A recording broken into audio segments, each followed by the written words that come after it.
Bismillahirrahmanirrahim. Assalamualaikum warahmatullahi wabarakatuh. Salam sejahtera, salam UiTM di hatiku. InsyaAllah pada hari ini saya akan berkongsikan berkenaan kemahiran insaniah iaitu gaya kepimpinan masa kini. Untuk makluman semua, kita mempunyai 3 gaya kepimpinan. Yang pertama, kita ada gaya kepimpinan autokratik. Yang kedua, kita ada gaya kepimpinan laissez-faire. Dan yang ketiga, kita ada gaya kepimpinan demokratik. Saya akan huraikan satu persatu apa yang dimaksudkan dengan 3 gaya kepimpinan ini. So, mari kita mulakan. Yang pertama, gaya kepimpinan autokratik. Gaya kepimpinan autokratik secara mudahnya, ketua bersifat dominan daripada pengikutnya. Atau segala keputusan ataupun perancangan yang berada di dalam organisasi tersebut dikawal sepenuhnya oleh pemimpin tersebut. Followers akan follow segala sahaja arahan yang diberikan oleh ketua tersebut kerana gaya kepimpinan autokratik ini seperti yang saya katakan seperti tadi, ketua lebih dominan daripada pengikutnya. Bahasa mudahnya, dan gaya kepimpinan autokratik ni ialah diktator ataupun bosi. Antara ciri-ciri bagi gaya kepimpinan autokratik ni, yang pertama, input daripada followers sangatlah sikit berbanding daripada ketua kerana segala arahan yang diberikan datang daripada ketua dan followers hanya mengikut sahaja. Yang kedua, segala perancangan ataupun keputusan diputuskan oleh ketua itu sahaja tanpa mengambil kira daripada followers mereka. Dan yang ketiga, followers tidak diberi peluang ataupun ruang untuk memberi pendapat ataupun idea di dalam organisasi tersebut. Itu adalah gaya kepimpinan autokratik, dan gaya kepimpinan autokratik ini selalunya dipandang negatif kerana ketua bersifat dominan daripada pengikutnya. Sekarang kita beralih pula kepada gaya kepimpinan yang kedua, iaitu gaya kepimpinan laissez-faire. Gaya kepimpinan laissez-faire ini dia terbalik dengan gaya kepimpinan autokratik tadi. Yang mana gaya kepimpinan autokratik tadi kita dapat lihat ketua yang lebih dominan daripada pengikutnya. Tapi bagi gaya kepimpinan laissez-faire ini pula, kita dapat lihat pengikut yang lebih dominan daripada ketua. Antara ciri-ciri yang menyebabkan berlakunya gaya kepimpinan laissez-faire ini, yang pertama adalah input yang diberikan oleh ketua itu sangat sedikit, yang menyebabkan orang kata pengikut membuat keputusan daripada ketua. Yang kedua, kebebasan yang diberikan oleh ketua kepada pengikutnya untuk membuat keputusan disebabkan ketua yang telah ditenggelamkan oleh followers tersebut. Yang ketiga, ciri gaya kepimpinan ini yang mana followers dijangka akan membuat keputusan tersendiri tanpa merujuk kepada ketua mereka. Dan ciri yang keempat, pengikut dijangka membuat keputusan sendiri, tetapi segala keputusan yang dibuat oleh followers tersebut still di atas tanggungjawab ketua organisasi tersebut.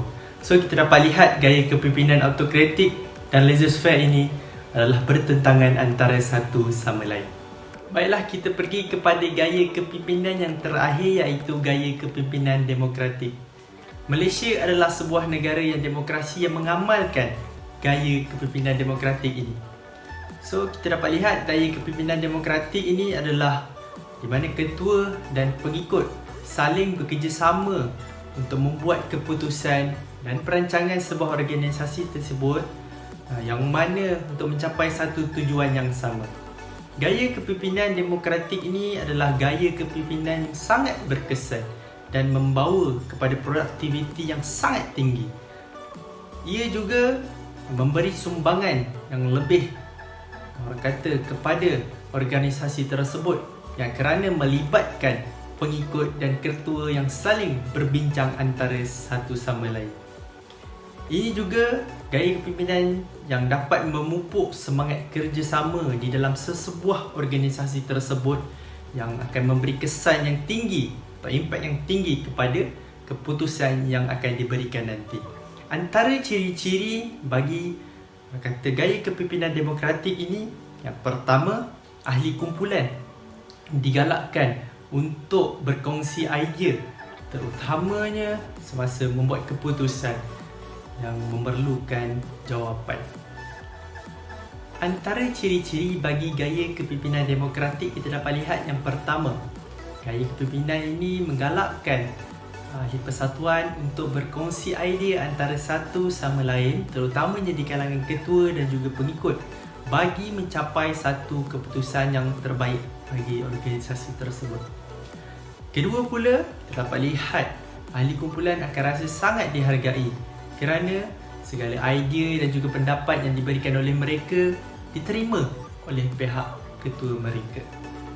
Yang ketiga, dengan gaya kepimpinan demokratik ini yang mana saling berbincang antara satu sama lain akan menambahkan lagi daya, orang kata gaya kreativiti itu, yang menyebabkan keputusan yang dibuat itu akan memberikan keputusan yang terbaik kepada organisasi tersebut. Bagi ciri yang keempat pula, ketua tak akan membuat keputusannya tersendiri tanpa mengambil faktor-faktor di sekelilingnya, terutamanya pendapat daripada pengikut-pengikutnya.